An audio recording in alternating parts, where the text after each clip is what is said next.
Hello to our worldwide crew of art heads.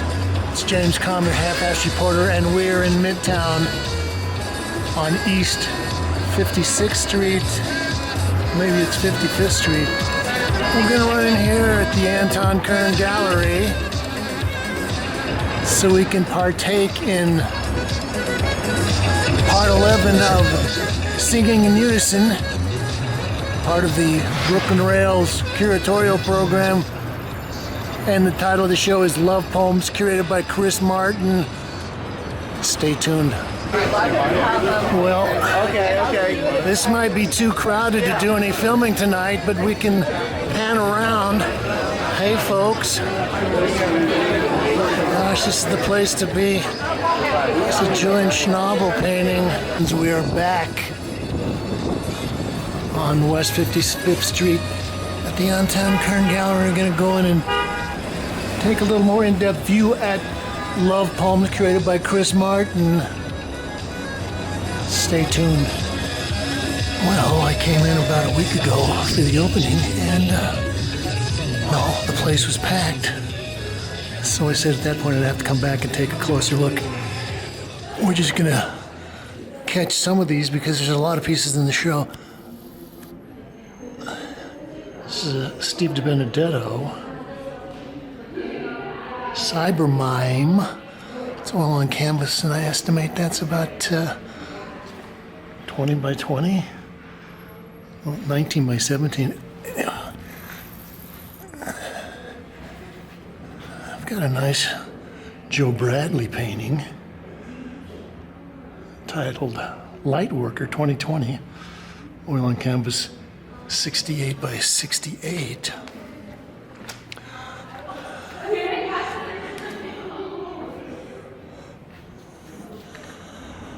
Well, I like this particular phase of Joe's work, and I think this whole show is pretty impressive. That's why I came back. This is a Julian Schnabel painting. It's titled, untitled, Goodbye Mike Kelly, 2012. Oil on an inkjet print.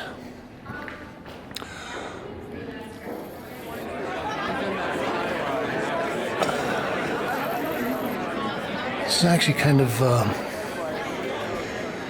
interesting because this is about Michael Kelly, I think, who died, committed suicide somewhere like 2012, 2013. And so this is a piece that's memorializing this. Okay, so this is 129 by 130 inches. This is actually the 11th iteration of the Singing in Unison shows, which was curated by or kind of organized by the Brooklyn Rail Curatorial staff. And I guess Chris Martin pretty much took the helm as far as the curatorial part of this show goes. So that gave the other people at the rail a little break. This was dedicated to Walter Robinson, who was one of the integral parts of the whole New York art scene and had been for the last 40 years. Gosh, he passed away about a month and a half ago, and his nickname was Mike. So maybe that's why Julian decided to put the Goodbye Mike painting in here.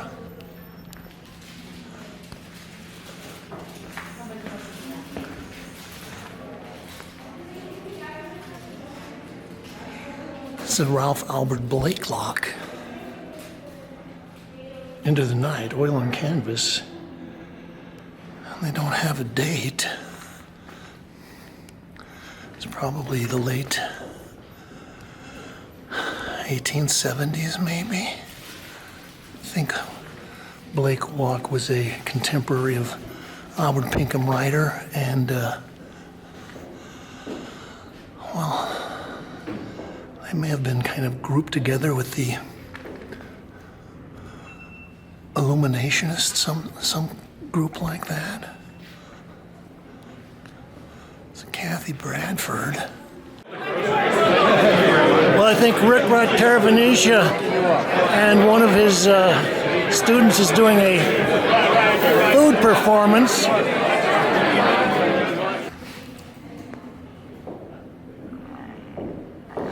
It's titled Air Travel.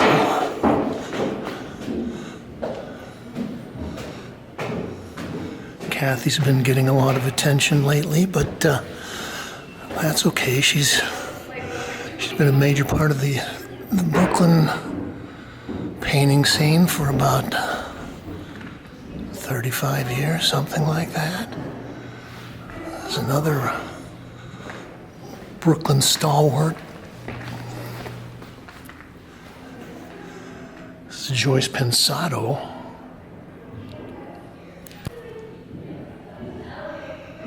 Titled Golden Googly Eyes, 2014. Enamel and the metallic paint on canvas, 72 by 64.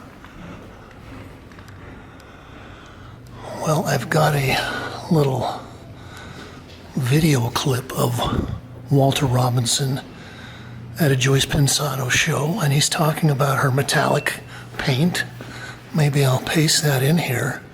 Here's Walter Robinson. How are you doing, sir? I like the gold ones, don't you? You like the gold ones? Yes, that new? Did she always have gold? No, she only started using the metallics maybe in the last 2 or 3 years. But the golds, she did a bunch of silver ones a couple of years ago. The golds are nice. There's Dana Schutz. Why don't you ask her what she thinks of the show? Because I know Dana is bashful. I've tried to talk to Dana. She clams up on me.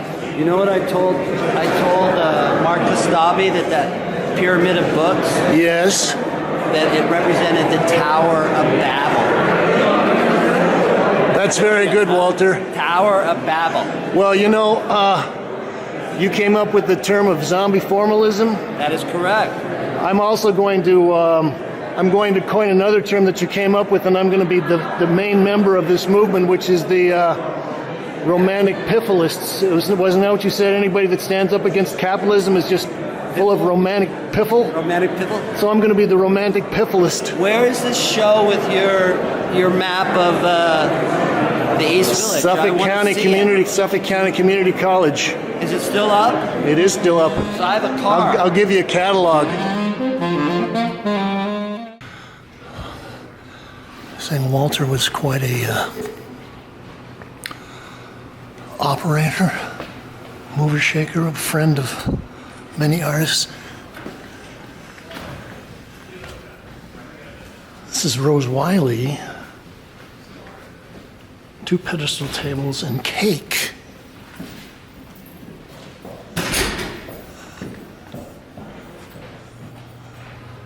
Well, I think one of the nice parts of this show is that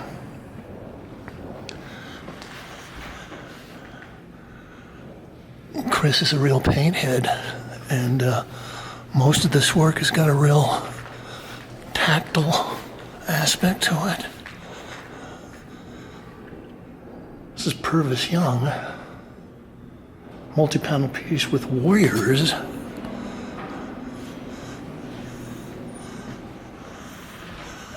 I think Chris actually collects some of the Purvis Young paintings.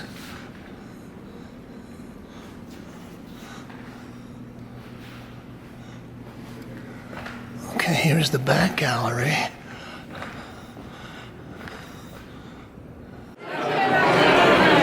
Rose Wylie,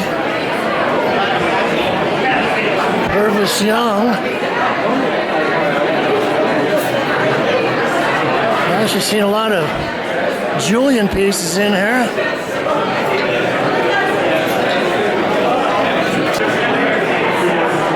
Oh gosh, we got Thornton Dial, more giant Julian paintings.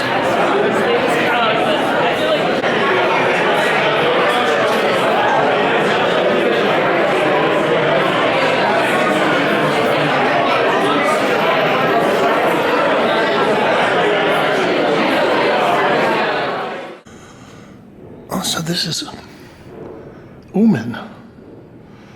in my gumboots with my fur coat and the snow.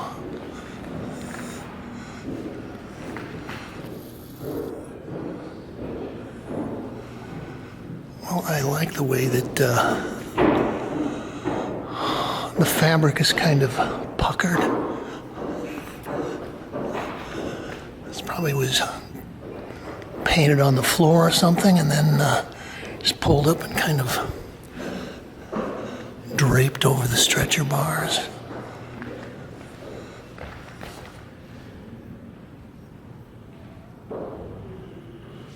Acrylic gesso on cotton canvas. Looks like there's some spray paint in there too.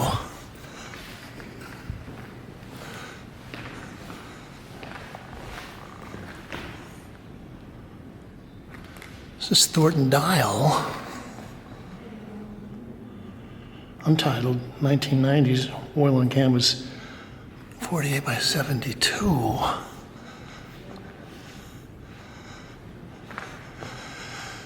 And I know that Chris is a big fan of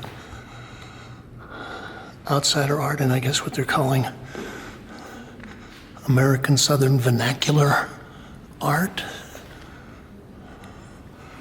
And Thornton was a big proponent of that. Okay, this is a piece that surprised me. This is A.R. Penk. Rückblick in der Beschäftigung. Review of Acceleration 2000.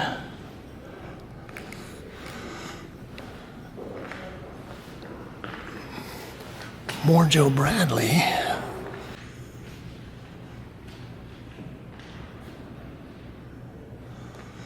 It's titled A Real Goon.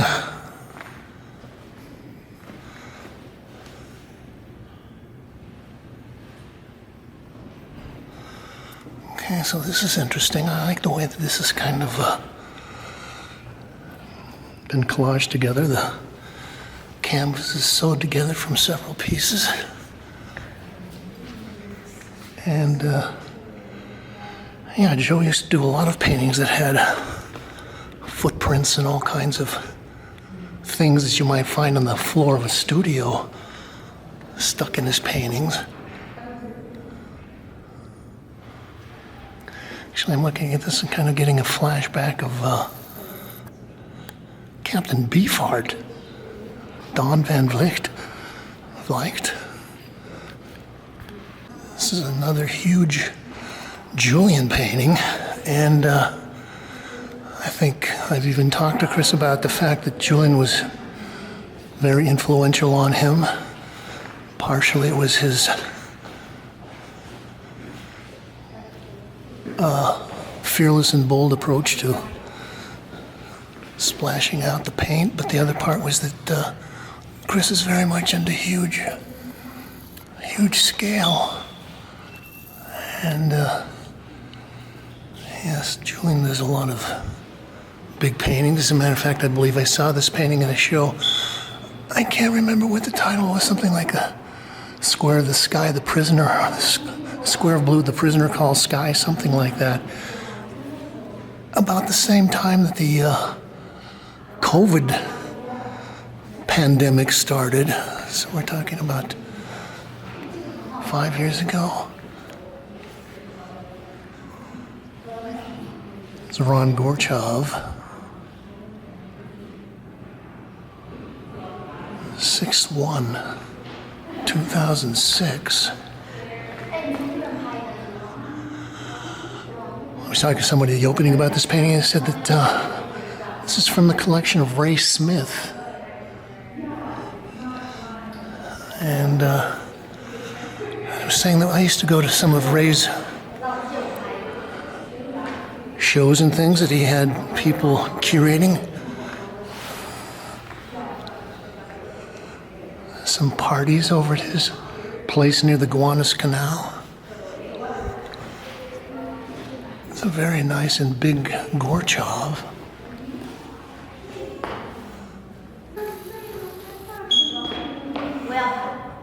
This is a Tamara Gonzales piece, 2023. Little Katrina.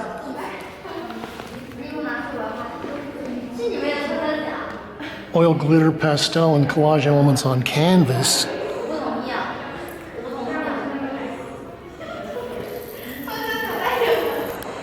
Some Margrit Lewczuk piece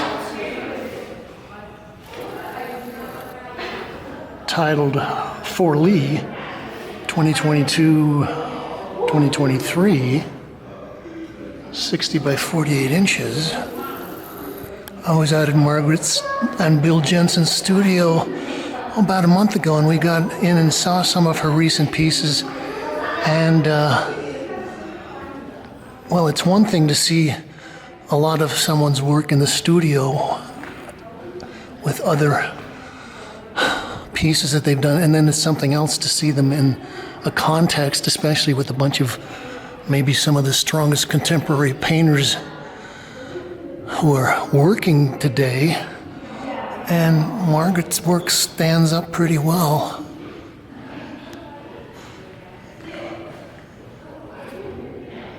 It's William Hawkins, untitled Man-Eaters.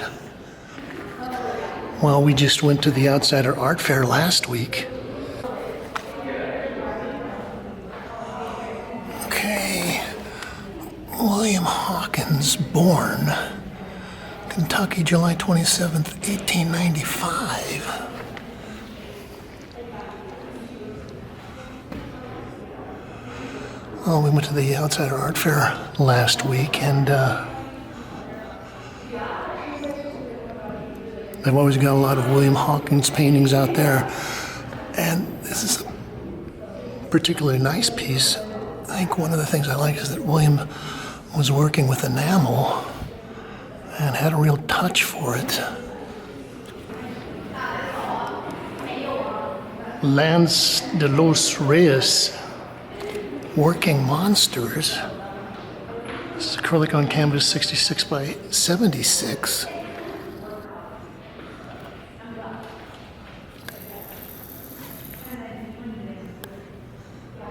This is My Cloud.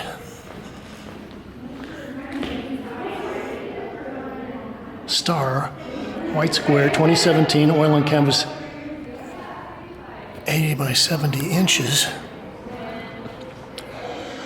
Well, I got a recording of Mike's last show. In case you'd be interested in seeing that, you can go in the files. And yeah, Mike was actually making little mops with canvas and broomsticks that he was using kind of to reinforce the structure of these kind of inverted stretcher bars. And well, I was talking about Chris being a fan of paint, and one of the interesting things about Mike is that the way that he's using his kind of reversed or exposed stretcher bars, and the way that he staples the canvas on here really makes it apparent that he's working with fabric stretched over wooden frames.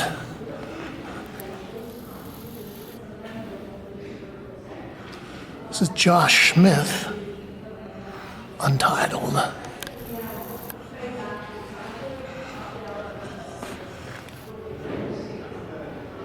This is Georg Baselitz, owned the title 2021. I believe George is Anton's father.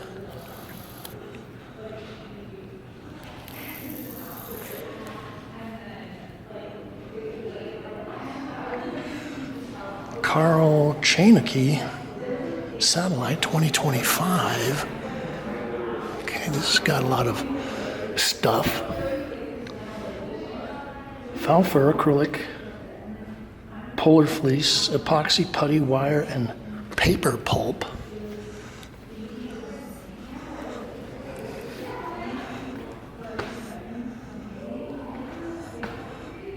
And digital prints, spray paint, Okay, we're gonna go upstairs. He's always about himself. Oh gosh. So here's the second floor. Got a bunch of Bill Jensen paintings. I think it's Marsden Hartley. Thomas Niskowski. Milton Avery. More Marsden Hartley. Forrest Bess. Oh man. Here's the second floor. And I was especially impressed with some of the classic early American moderns. This is Marsden Hartley. This is titled West Brookville, Maine, 1939, oil on board 22 by 16.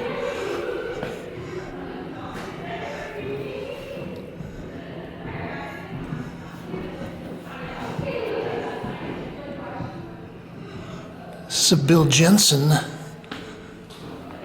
The Tempest, 1980 to 1981, signed and dated on Verso. Well, as I said, I was out at Margrit and Bill's studios about a month ago, and well, of course, I'm always very impressed to see what they're doing, and I think that this would be probably both of these Bill Jensen pieces would be examples of the work that he really made his breakthrough with. So that would be back in the early 80s. And I think one of the other things that's interesting is that this whole, well, I can't say all of the artists, but a lot of the main artists, Chris, Bill, Margrit, Joyce Pensato, some of the others are all Brooklyn artists, specifically Williamsburg. And I think that that kind of shows you that there's a paradigm shift. That these artists that have been shut out of the mainstream for a long time kept grinding away and working away. And I was joking with Chris at the Brooklyn Museum show, the Brooklyn artists, about, gee, isn't this great? We finally get to hang together in the museum. And I said, yeah. Only takes about 45 years of busting your buns to get it in there. So this is also Bill Jensen. Death's Door, 2003-2004.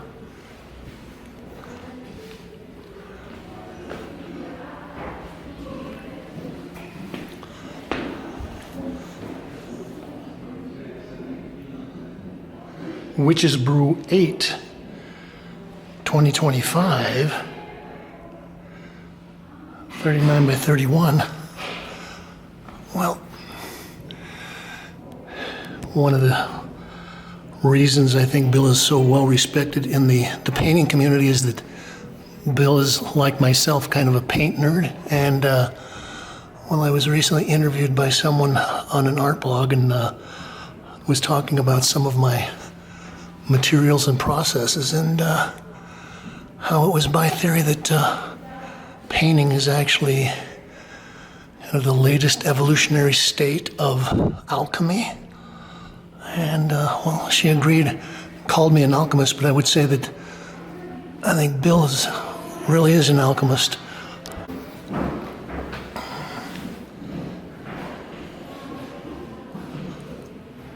This is another Ralph Albert Blakelock. Night Glow oil on canvas, 18 by 16 inches. I think Blakelock is another one of these kind of mysterious, hermetic, eccentric artists. And I think he had a tragic life in which he was successful for a few years and may have even been married and had children and things like that, but then had some kind of mental breakdown and ended up in an institution for the next 20 years, something like that.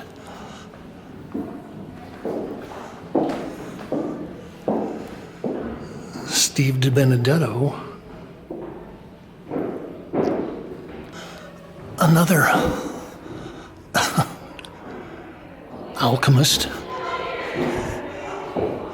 Steve has got a lot of fans, does a lot of strange, eccentric, chunky paintings, 20 by 24 poetic hassles.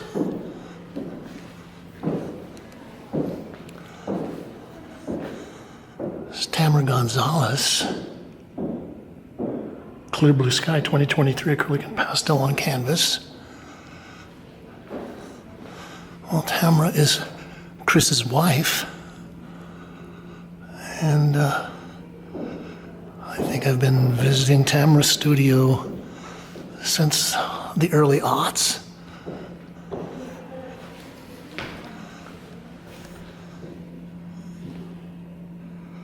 Thomas Nuskowski,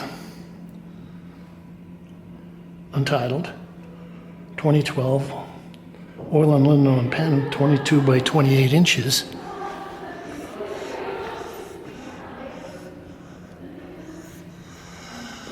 Okay, I was going to say that Thomas actually worked on standard canvas boards. I think they were 16 by 20, something like that, 20 by 24. But he worked on those little panels exclusively for about 15 years.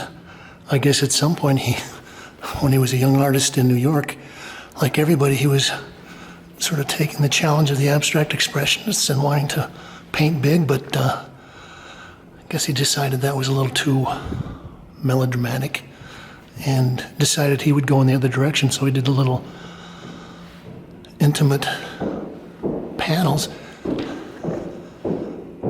It's titled Powwow. It's also Ralph Albert Blakelock. I'm not sure, but this might be the painting that Chris owns. I know he does own a Blakelock. Oil on canvas, 5 by 8 and 5/8 inches.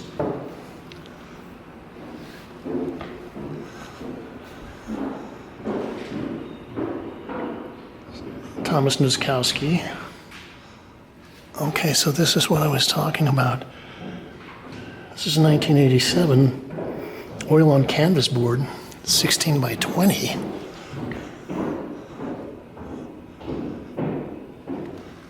Okay, so we were talking about also the alchemy of painting. Tom has got a lot of various modes of painting. Transparency, palette knife, scraping, building up your layers of translucent glazes. He was also a very nice guy. I interviewed him, and Roberta Smith actually quoted my little chat with him in the New York Times. Oh gosh, this is a beautiful, beautiful little painting. Milton Avery.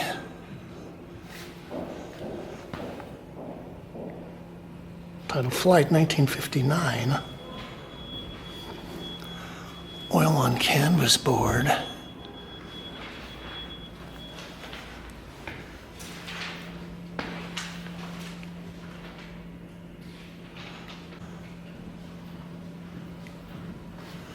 Another Marsden Hartley.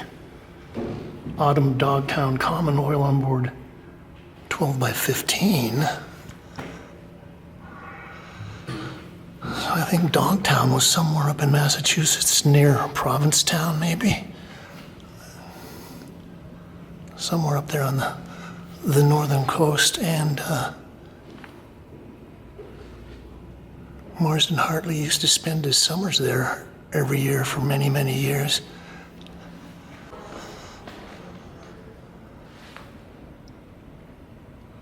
Martha Diamond, Untitled Study, 1980 to 1989.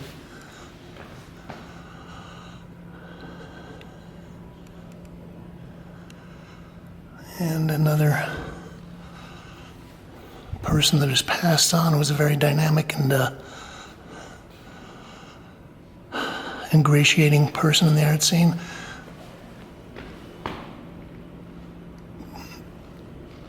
Peter Atchison, Vakuil's Garden, 2008, oil and collage on canvas 12 by 9. And, well, we love Peter. He's another one of the Williamsburg artists that has been grinding away in an essential part of the community for many years. Oh, I get that's a little part of a seashell that he's got stuck in there. But I'm thinking he's got to thank Chris because, boy, that's great. You get to hang next to a couple of Forrest Bess paintings. Untitled, not dated. 9 by 10 inches. And untitled 1950s, 8 by 8. Oh, and Peter Gallo gets to share the wall too. It's titled Revenant, 2024, 16 by 20. Oh, he's got a little tchotchke painting that he's picked up and then vandalized, which was a technique that was invented by Asger Jorn. Peter does a nice job, though.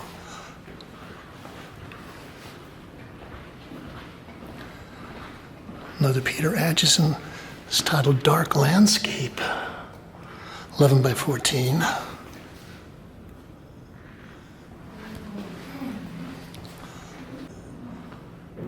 Chuck Webster, The Dreaming City 2022 to 2025, oil and marquetry collage of mixed media drawings on paper, on panel. Well, I was out at Chuck's studio about maybe 2 months ago, and we were talking about some of his work. He's a very dedicated draftsman, and by that I mean he is someone that loves and does a lot of work on various kinds of paper. Some of it's exotic paper, some of it's old paper. And for this particular series of oil paintings, he actually goes in and kind of cuts through a level of the paint and then inserts the paper collage elements. Oh, it's another remarkable piece that they were able to get in the show.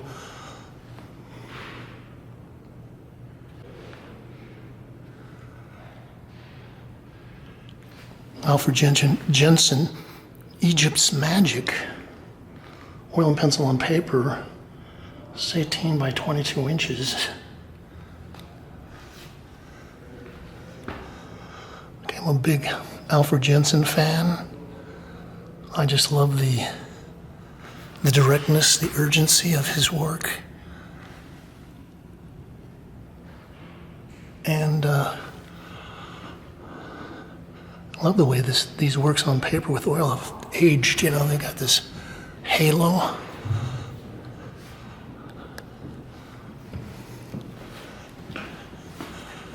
More Bill Jensen. Wheel Rim Compass 3 for Wang Yi. Wang Yi.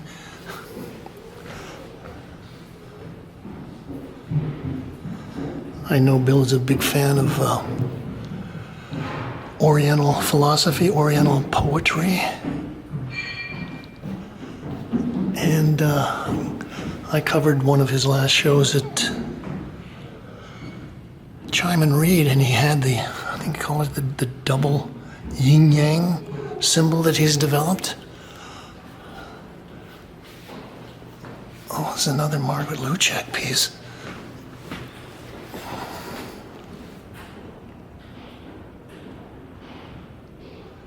For R&A,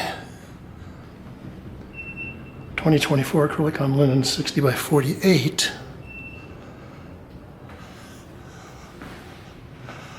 Well, as I said, Margaret's work really stands out in the group. I'm going to go back for another extended studio visit.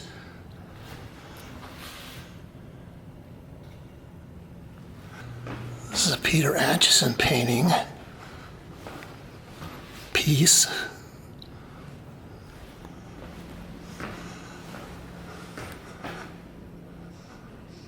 More Peter Acheson. This is a Lonnie Hawley piece, untitled Collage on Wood. Another Peter Acheson. Margrit Lewczuk. Study for Lee 2022.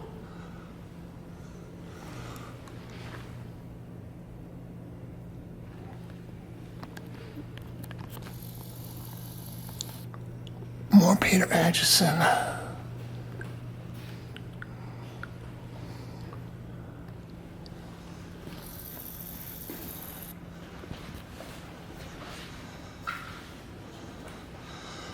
Alfred Jensen. 35-time Inks Project diagram. January 24th, 59.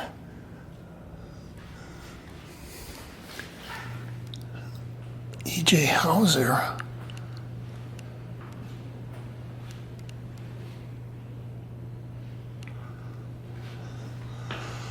Okay, more Peter Acheson.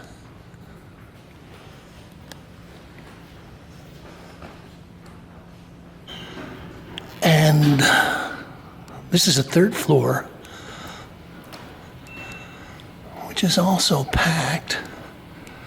And it's getting close to closing time, so I'm going to be kind of skimming over a lot of this.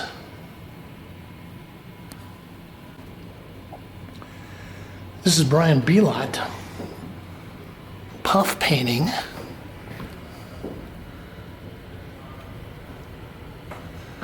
And I believe I saw a show of Brian's work at Gavin Brown's Enterprise, and he had maybe shown some of these, his version of cell phones.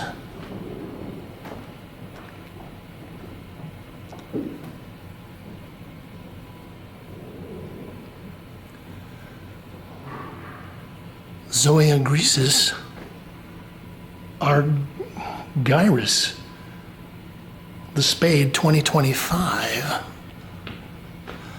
I met Zoe at the opening. Young artist. Soil on canvas 36 by 48.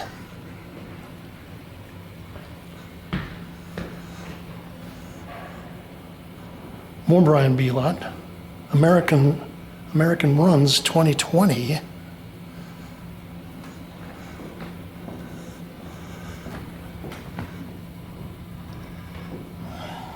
Cotton batting, color fast paper, acrylic paint, fan brush, and handles.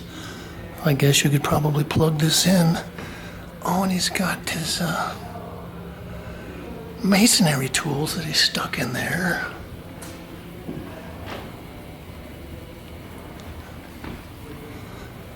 More Stephen DiBenedetto.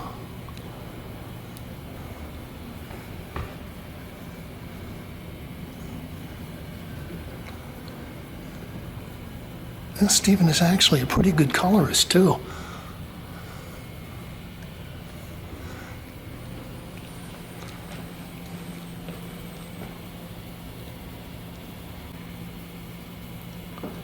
Zorro Spicer. One Love, Not Dated. Acrylic glitter and collage on canvas. 24 by 18. Oh, I can see why Chris would love this. It's got the glitter. He's got the, looks like a record album glued on there. Black background.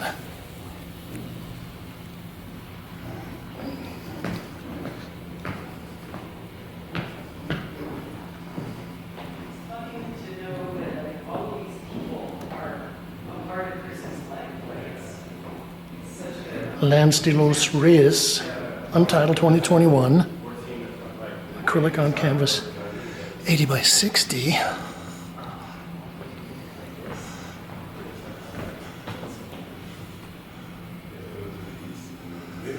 Okay, this is almost like a diagram from the William Shatner program, The Unexplained, with the various genealogies, the genus of various ETs. That's funny.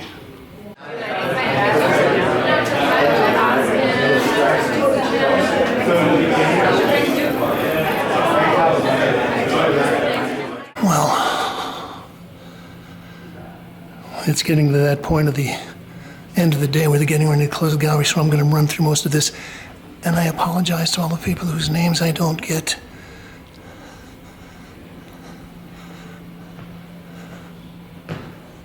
This is a Rose Wylie.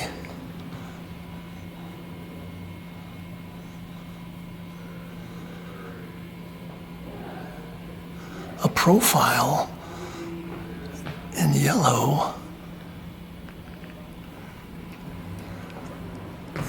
Oh, this is a nice kind of a smaller William Hawkins in a darker palette.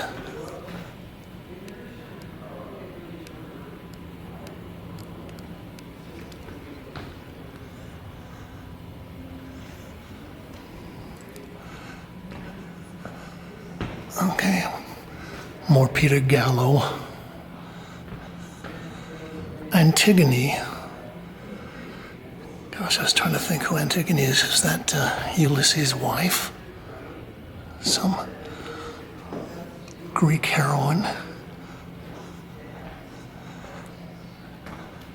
This is Tamara Gonzales, but this is, it's got to be maybe 15 years old.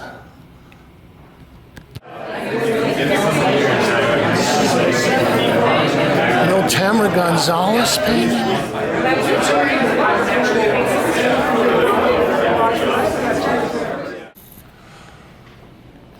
Well, I met this artist, James Fisher Smith, at the opening. He heard me talking and came over and introduced himself. Said he's a big fan of the Kalm Report and had been for many years, but I think he was maybe his late 20s, so not that long.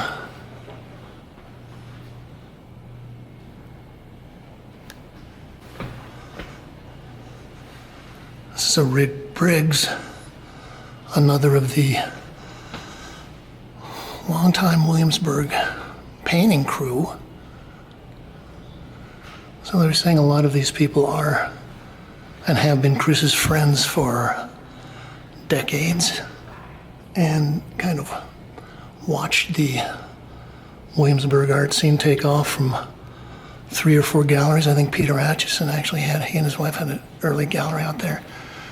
It took off from 3 or 4 galleries at one point. I believe there was 80 or 90 galleries, and then it folded down, and maybe there's 3 of them there now.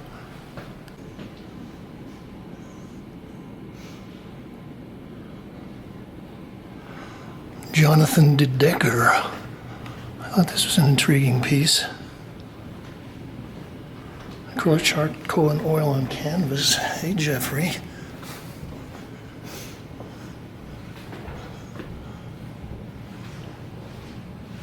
It's titled Rudy 2024, and it's 40 by 30 inches. And again, we've got the footprints on the canvas. And this little gooby there in the corner. I like this. It has almost an Art Nouveau sense with all the swirling spirals. Let's check out the drawing room. Okay, it's almost closing time, so I'm just gonna kind of go through and make some quick observations. Okay, I don't know who that is. Someone was saying that this show reminded them a little bit of a combination between the Outsiders art fair and the Cause collection. And, well, that's not a bad comparison. This is Wombat. Acrylic on canvas, 2025, 50 by 47.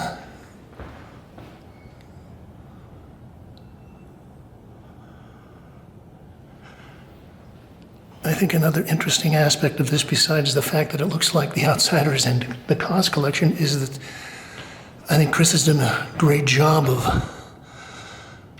putting together a cross-section of a lot of the most interesting painting that's happening these days, and it's not just New Yorkers. I think Rose Wylie is in London, and a lot of other people here. This is more Lance de Los Reyes, Untitled, 2021.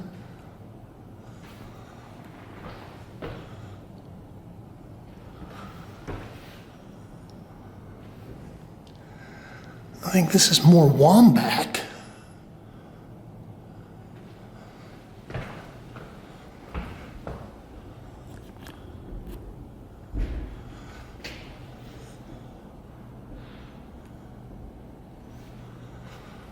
Okay, we're just going to glide along and check out the rest of the show. Kenny Perkins, that's another nice piece.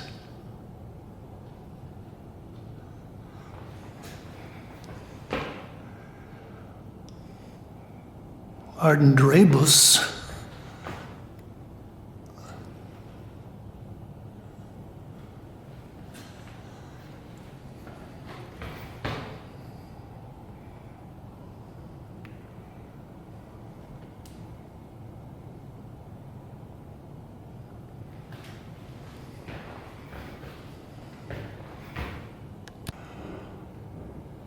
So this is Don Van Vliet, Untitled 1999, color pencil and paper. So that is Captain Beefheart. Oh, I guess at some point lived out near the Salton Sea in a trailer, and actually became quite a painter. Here's another one of his pieces. Don Van Vliet. Oh, Carol Dunham, from the turn of the millennium. Kim Jones, I believe. Oh, Thornton Dial.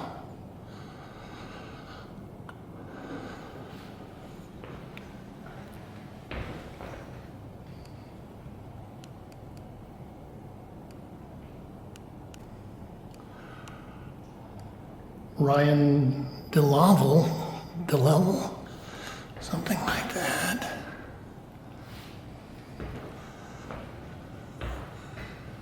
Oh, is that Victor Moscoso, one of the great San Francisco underground comic artists?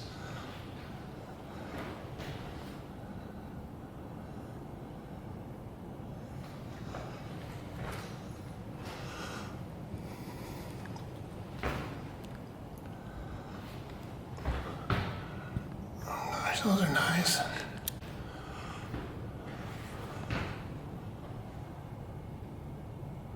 These are Amanda Rodriguez.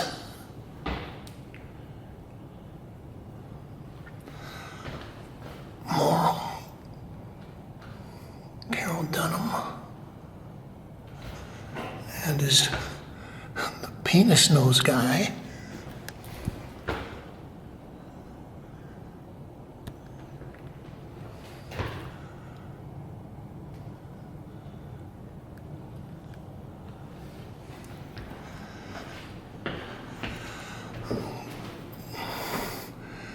Georg Baselitz, Unatitled, 2021, And we're going to finish up looking at this Joyce Pensato.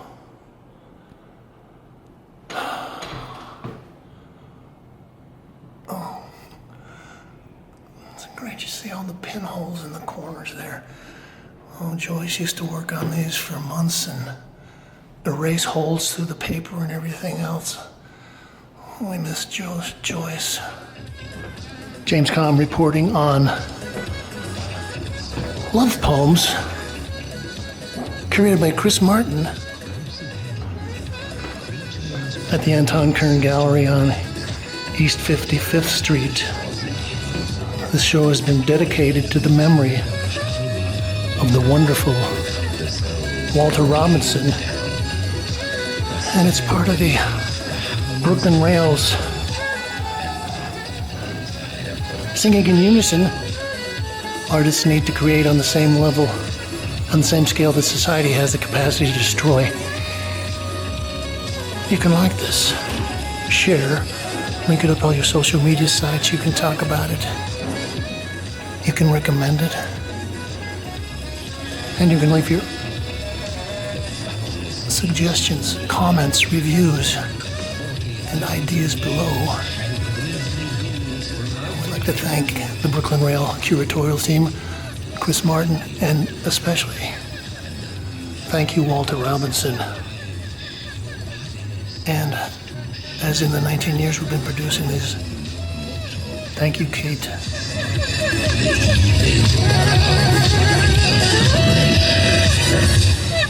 Yeah.